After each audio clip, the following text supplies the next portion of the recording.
మనం ఒక పిల్లలండి 1 ఇయర్ పిల్లలు ఏం చెప్పలేరు. రాత్ర పడుకున్నాడండి మా వాడు. రాత్రంతా ఇసికిస్తా ఉన్నాడు మా అమ్మాయిని. పొద్దున్నే లెగలేదు. సరే నైట్ మా అమ్మాయి కూడా లేట్‌గా పడుకుంది కాబట్టి పొద్దున్నే లెగలేకపోయాం అందరం. అంత వాడు పొద్దున్న కూడా లేగకుండా లేపితే ఏడుస్తున్నాడండి.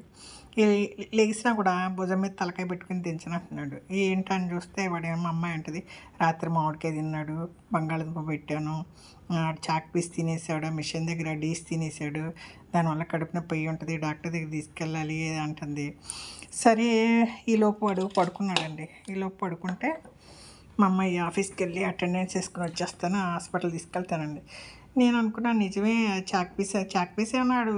తిన్నప్పుడు మా అమ్మాయి గట్టిగా పట్టుకుని బయటికి ఏలు పెట్టి లాగుతుంటే వాడు తలకాయ ఇదిలించుకున్నాడు. మా అమ్మాయి టైట్గా తలకాయ పెట్టి తలకాయని పట్టేసి ఆ చాక్ పీసు బయటికి అదే డీస్ అంటారు, బట్టల మీద చాక్ పీస్తో గీసుకుంటాను చూడండి, అది చిన్న ముక్క పెట్టుకున్నాడు. అది కరిగిపోయి నాలుకంతా బ్లూ కలర్ అయిపోయింది. క్లాత్ పెట్టి తుడిసేసింది. ఆడ తలకాయ ఇదిలిచేసుకుని ఏడ్చేసుకున్నాడు. ఈలోపు ఒక పన్ను వచ్చి పెదవులో దిగి ఏడిసాడండి. నేను అనుకున్నా పన్ను గుచ్చుకుంది కదా, లిప్స్లోంచి బ్లడ్ వచ్చింది ఒక డ్రాపు. సరే అని ఊరుకున్నా, ఏదో గుచ్చుకుంది కోసం ఏడ్చాడు అనుకుంటే దాని ముందు సోఫా దగ్గరికి వచ్చండి గోడకేసి ఇలా తల ఇదిలిచ్చాడు. అది తలకాయ వెనకాల కొంచెం తగిలింది. తలకి మెడ పైన తల దగ్గర చిన్న బొప్పి కట్టింది.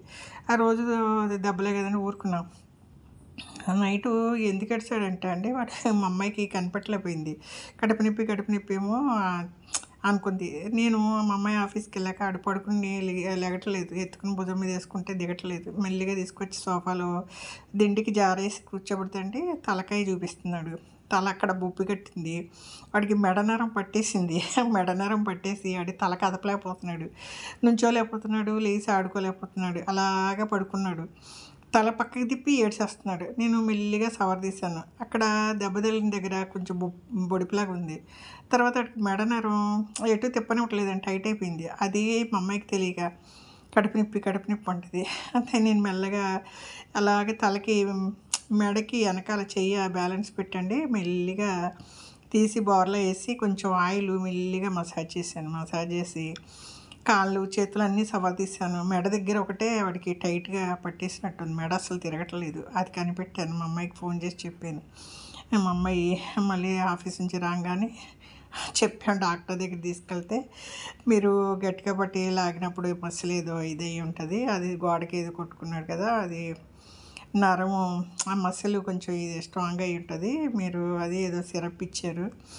ఆ తర్వాత నేను స్నానం చేయించండి, వేడి నీళ్ళు స్నానం చేయించి కొంచెం ఆయిల్ రాసి తర్వాత వేడి నీళ్ళు స్నానం చేయించి డాక్టర్ దగ్గర తీసుకెళ్ళా. ఆ సిరప్ తాగాడు, కొద్దిసేపు పడుకున్నాడు. ఇప్పుడు బాగానే తిరుగుతున్నాడు. మేమేమో కడుపు నొప్పి అనుకున్నాం, వాడికి మెడ పట్టేసింది.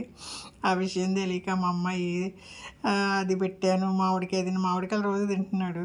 బంగాళదుంప పెట్టానంటది, చాక్ పీస్ తినేసాడంటది. అది చిన్న ముక్క అండి, అదే కింద పడి ఇరిగిపోయింది. అది ఉండేదే 2 ఇంచీలు ఉంటుంది, దాన్ని ఇరిగిపోయి ముక్క మిషన్ దగ్గర పడి ఉంటే ఏరుకుని నోట్లో వేసుకున్నాడు. అది మెత్తగా ఉంటుంది కదా, కరిగిపోయి నాలుగంతా బ్లో అయింది. అది తుడిసి దానివల్ల అంటదండి. అసలు విషయం వాడికి మెడ పట్టేసింది. ఇవాళ అసలు డే ఫుల్గా అట్లా 2 దిండ్లు కుర్చీ మడతపెట్టి పాటలు అండి, దాసిబాబు పడుకుంటాడు చూడండి మంచానికి అడ్డంగా దిండ్లు వేసుకుని అలా పడుకోబెట్టా. పాపం అలాగా పడుకున్నాడు. సాయంత్రం హాస్పిటల్కి వెళ్ళాక డాక్టర్ అన్నారండి, మసిల్ ఏదో పట్టుకున్న టైట్గా అని. ఇంకా ఇప్పుడు కొంచెం ఆడుకున్నాడు. అదండి, మనకి ఏం తెలియదు. పిల్లలు ఏమైనా దెబ్బ తగిలినా ఏమన్నా మనం బలంగా పట్టుకుని తలని ఇలా పట్టేసి నొక్కేసి లాగేయడం ఇవన్నీ చేయకూడదు. రాత్రంతా ఇబ్బంది అయిపోయిందండి. పగలు అస్సలు దిగలేదు. మేము వేరే ప్రాబ్లం అనుకుంటున్నాం, వాడికి వచ్చింది మెడ నొప్పి, మెడ పట్టేసింది.